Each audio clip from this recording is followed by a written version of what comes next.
Sandeep sir, એક straight question જે અત્યારે કોમન દરેક વ્યક્તિનામાં છે કે પ્લોટ કે ફ્લેટ કે અપાર્ટમેન્ટ? બધી જ વસ્તુ પોતાની રીતે રાઈટ છે.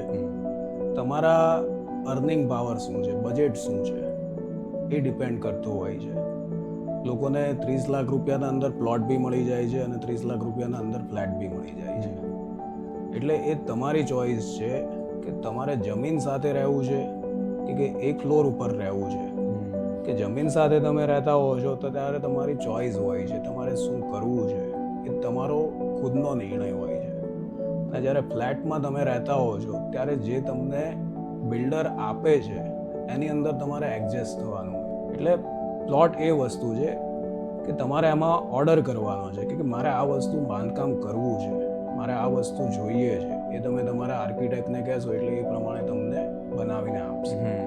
અને તમારે એમના ઉપર ઊભું રહેવું પડશે, કોઈને મોનિટરિંગ કરવું પડશે કે આ વસ્તુ હું જેમ બનાવવા ઈચ્છું છું તો એ રીતે જ બનવી જોઈએ.